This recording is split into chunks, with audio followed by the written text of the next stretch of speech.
Welcome to my new segment called Diamonds in the Rough, where I talk about some of the most underrated films of all time. Films that have either been hated by critics, hated by audiences, or just completely bombed at the box office for no good reason at all. And today I have one of my favorite superhero films that has been getting a little bit less flack as of recent, especially with the MCU films that have been pretty divisive among fans. And for good reason now. And so I want to talk about why The Amazing Spider-Man is a diamond in the rough.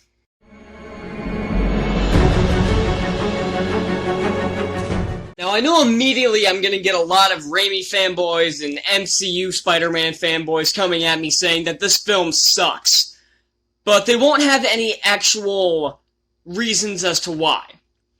And any reasons I have seen, I'm going to completely just smash with a sledgehammer here.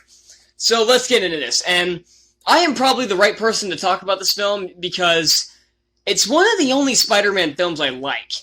And I am a huge Spider-Man fan. I've watched almost every cartoon show, at least even just a little bit, even the ones I don't like the new one is trash. I've seen every Spider-Man film. I've read a lot of the comic arcs. Sorry. And yeah, I'm a huge Spider-Man fan. So when I say this is one of the few Spider-Man films I like, that tells you quite a bit. I've never liked the Raimi films. I never have. I've never understood the appeal with any of them, especially 2. I don't understand why people consider that to be one of the best superhero films of all time. I've seen people call it a masterpiece. Why? It sucks. And Spider-Man 3 is possibly the worst superhero film. Maybe not the worst made superhero film, but it's probably the superhero film I hate the most. And if you're wondering if that'll show up on Cinematic Disasters, probably. So, yeah, and the MCU films I'm not a huge fan of. I thought Homecoming was fine. A good Marvel film, but a terrible Spider-Man film. And I thought Far From Home was a failure on all accounts. I loved Into the Spider-Verse, and I thought Venom was okay. I thought Venom was okay. But the Amazing Spider-Man films are the ones I kind of grew up with. This was probably the first Spider-Man film I actually saw. I was 9 when this came out, I want to say. Yeah, I was. So yeah, this was the first one I saw, and I've loved it ever since. And The Amazing Spider-Man 2 will probably show up on here eventually. So, yeah, let's jump right into this. So, one of the main complaints I see with The Amazing Spider-Man is that it's a carbon copy of Raimi's film. And I just have one question. Is it? Yeah, I see some similarities, but is it a carbon copy? It retells the origin story, but it does it so differently. Okay, so yeah, I'm gonna try to break this down a bit. So one complaint that I've seen is that Peter Parker's an ass throughout the majority of the film. And people say, oh, he's not supposed to be a jackass. He's supposed to be this nice kid who gets bitten by the spider. I'm like, clearly the people who say this don't actually watch the film. Because the entire point of Peter's character arc is that he's this douchebag teenager with daddy issues who learns how to be a hero. That's the entire point of his arc. He doesn't become Spider-Man when he gets bitten by the spider. He doesn't become Spider-Man when he makes the suit. He becomes Spider-Man on the bridge, when he finally learns how to be a hero. If he was still the same jackass he was at the beginning, he wouldn't have gone down to save the kid. He would have gone after the lizard. But here, he learns how to be a hero. And honestly, that bridge scene, probably one of the best scenes in superhero movie history. I'm saying that right now, because that's one of the few times you will actually see a superhero trying their best to save somebody. You will see superheroes saving people, but they won't be, like, physically trying to save them because they'll also be fighting something at the same time. Like, when was the last time you saw a superhero movie where somebody actually went and saved somebody instead of chasing after the villain? Because I can think of maybe 3 or 4 examples of times that didn't happen. Because I've seen so many superhero films nowadays where they're just wrecking everything around them. They're just making everything explode, not giving 2 shits about who dies in the battle, and not actively saving people. Yeah, I'm looking at you, Man of Steel. I may like Man of Steel, but that's a little annoying. But that's something this film avoids, and it does it very well. And back to the character of Peter Parker, the entire point of him is that he's trying to find a father figure. Because he's trying to search for his father, but since he knows he died, he's less searching for his parents and trying to figure out what happened to them and why they left. So he spends this entire movie looking for a father figure without realizing that his real father is right in front of him, is Uncle Ben. There's even a line early on when he says, "Uncle Ben, you're a pretty great dad," you know? But he doesn't fully understand this until he finally listens to the voicemail at the end of the film.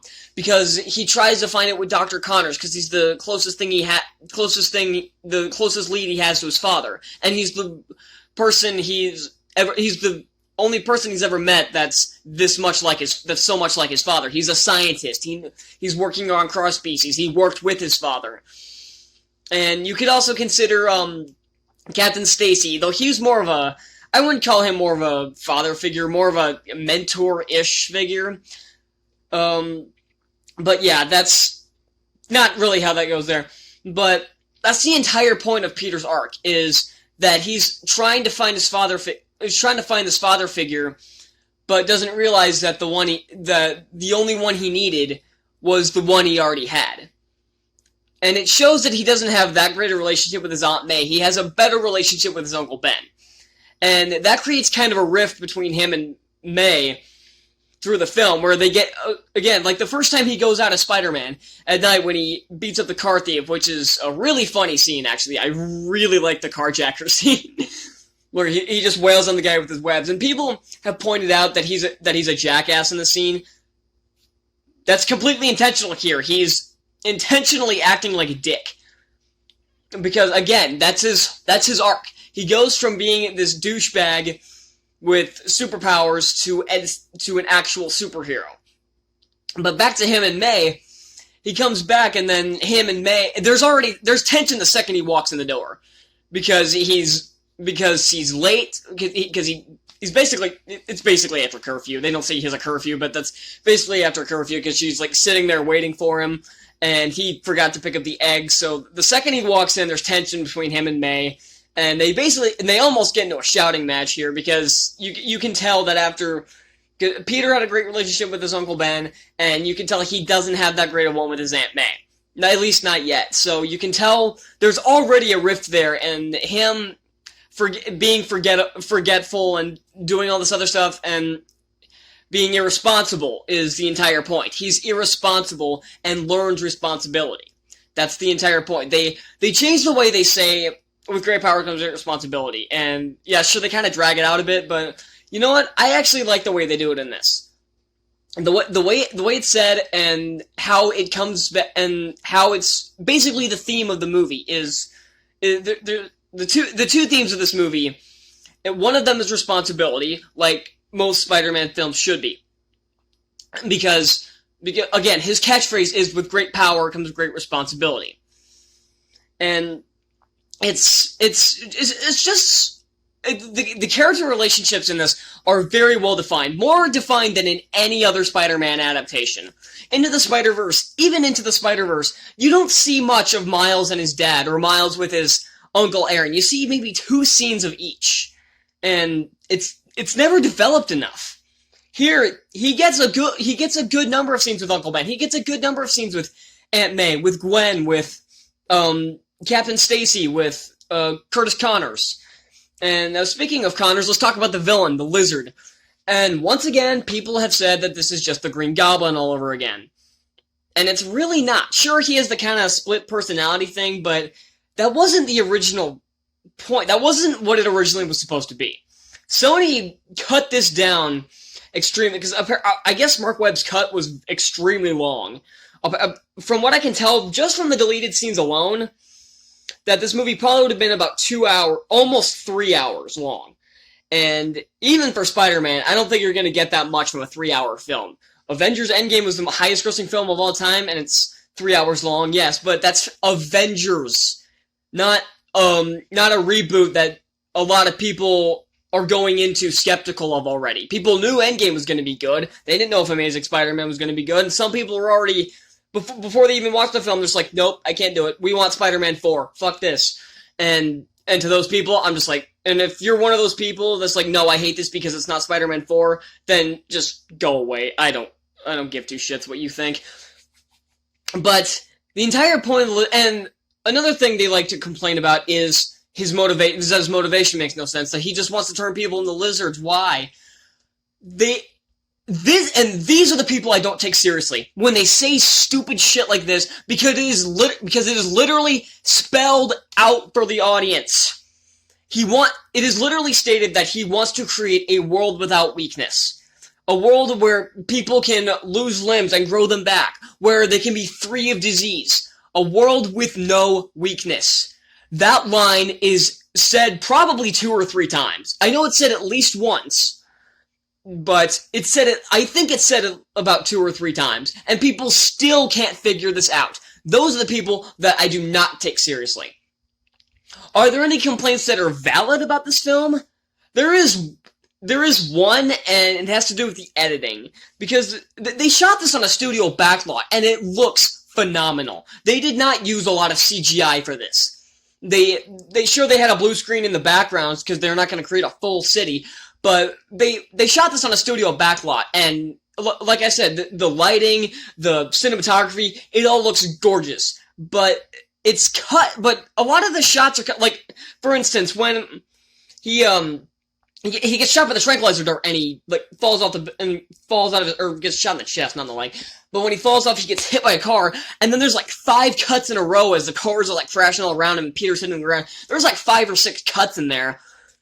And yeah, that's a little annoying, but it's not distracting in any way. And I've seen people complain about the editing in the subway fight when he's first discovering his powers. That's a really funny scene where he's accidentally fighting people. I think that is really funny.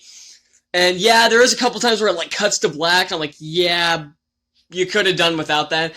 I can tell it was trying to like symbolize his spider sense going off, but we already had the high-pitched ringing effect, like it had throughout the rest of the film. So I don't know why we needed the cuts to black. I think it only happens twice, though. And his spider sense goes off way more than that.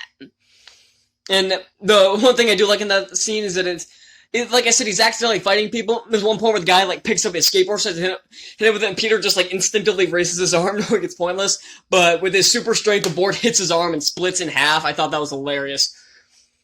And so, yeah, with that said, let's talk about the action. I'm jumping around a bit, but at this point, that's kind of the usual for this channel. I don't put scripts out. I don't write scripts for this because I have too much going on, so I just kind of make this up as I go along. The action in this is the best in any Spider-Man film. It has unlike the Raimi films or the Amazing Spider-Man films, or the Amazing Spider-Man 2, it doesn't have, like, these locations. Like, Spider-Man 1 had the parade with the balloons, Amazing Spider-Man 2 had the power plant, and Spider-Man 2 had the train fight, and even Spider-Man 3 had the subway and the big industrial site, even though I don't think the fights in Spider-Man 3 are particularly good. Actually, I don't think the fights in the Raimi films kind of suck, but I'll get to those another day. But the fights in this have very traditional locales, like a sewer, or a school, or beating up a criminal in an alley. But the locations are kept simple, so you're allowed to feel the urgency of every move. You're allowed to feel the danger that Peter is in when he's fighting the lizard every time. When it's in the sewer, it's supposed to feel claustrophobic. That's why everything's shot in close-up. It's supposed to be claustrophobic because that's how it is for Peter. He's in this very enclosed area, and there's a lizard on top of him, and he's trying to fight his way out, and that's how it's shot, and I think that's done very well. And then there's the school fight, which has some of the best-looking CGI I've ever seen. Did you know that entire fight was CGI? Even the hallway? Yeah, neither did I until I looked it up. So that is entirely CGI, and it looks better than the MCU Spider-Man films by far. Every single shot looks phenomenal in this movie. And even the final battle doesn't have Peter throwing that many punches, because he's not fighting the lizard is not his priority. His priority is stopping the serum from being shot into the air to create the lizard people. And because he has a different goal, the fight is done very differently. It's not a fight, it's more of a chase, but on a building. Because Peter will every once in a while, like, kick the lizard away, or, like, push him away or something like that. But that's normally so he just gets him away from him so he has time to get up to it. And it leads to one of my favorite scenes where it has, Captain Stacy, who's been critical of Spider-Man since he started doing his vigilante stuff, realize that he's a hero. When he finds out that it's Peter, he realizes that he is actually doing good, and when he tells him that his daughter is there, he's like, okay, he's like, wait, this guy really is a hero, so he goes to help him. And his death scene is very well done. I think it has more emotional impact than most death scenes you see nowadays, because sometimes because remember Superman and BVS, that had no weight to it at all, and we had a full 2 movies to try to get to know this guy. Captain Stacy had probably 20-25 minutes of screen time, and his death felt way more impactful. And, okay, so, yeah, let's talk about some of the other characters now. Let's start with Gwen Stacy. Only good romantic lead in any Spider-Man film. I hate Mary Jane Watson in the original films. I don't like Gwen Stacy in Spider-Man 3. She's pointless, she was shoehorned in, and it was lazy. I hate Michelle Jones. I refuse to call her MJ. Michelle Jones in the new MCU films. She's a horribly written character. She's an archetype. She's not a character. She's the outline of a character. I thought Liz Allen was fine, or Liz Toombs, I guess, was fine. Why did you have to take her out? And again, she was fine. She wasn't great. Gwen Stacy actively helps Peter. And it's not just one of those things like cheering him on from the sidelines. She's not just his cheerleader like Mary Jane was. She actually comes up with scientific reasonings to defeat the villain. She creates the serum, with Peter's guidance, of course, but she creates the serum. She knows how to do it. Which is the only reason why he's able to stop the lizard in the first place. So had she not been there, he didn't screw it, because he wouldn't have had the serum to stop the lizard. And the only two... Ow! I keep hurting my hand. They're the only 2 leads that have any chemistry in any Spider-Man film. Again, Maguire and Dunst, they don't have any chemistry. Maguire and Howard, they don't have any chemistry. Holland and Zendaya, awkward as fuck. What? And even Miles and Gwen in Into the Spider-Verse. No, not really. So, yeah, So yeah. Well fleshed out characters, a well written and very coherent story, amazing action sequences, some of the best CGI I've ever seen in my life, great cinematography, a good romantic storyline, a good action storyline, a good mystery storyline, and good drama, and good side characters, and actual emotional depth. Why do so many people hate this film? I will never understand it. And you know why I don't understand it? Because every time you see comments saying, Amazing Spider-Man sucks, Spider-Man 2's better, Homecoming's better, Into the Spider-Verse is better, they won't say why. They never say why. And if you do, it's the same crap you always see, and those remarks that they make are objectively wrong, because everything is spelled out, and they still don't get it. And either they don't get it, or they don't fucking care. And if they don't care, that's their problem. But just stay off the internet then. God. So yeah, Amazing Spider-Man, for me, is the best Spider-Man film. It has the most sense of realism to it, which I think is actually very important for a modern superhero film. I wish this had been the version we'd gotten in the MCU, because this would have fit perfectly. The tone fits with it, and Andrew Garfield would have been the perfect Spider-Man for the MCU, and not Tom Holland. I have nothing against Tom Holland as a person or an actor, but his Spider-Man is annoying as fuck, and I hate the writing he's given, and his... Holland would be a great Spider-Man, but he was stuck with 2 shitty movies. Maguire would have been an okay Spider-Man, but he was stuck with 3 shitty movies. Garfield was a perfect Spider-Man and was given 2 great films, but Sony fucked him over. And so did Marvel, for that matter. So, full disclosure here. Amazing Spider-Man, for me, the best Spider-Man film, and is definitely a diamond in the rough. It got lumped in with a bunch of these other crappy superhero remakes. like Four Stick, which came out a few years later, or even the original Fantastic Four films, or X-Men, or it got lumped in this weird phase where comic book films were just starting to get good again, but people weren't ready to accept a new Spider-Man film just yet. But Sony's contract was every 5 years. This came out 5 years after Spider-Man 3, so they didn't really have a choice.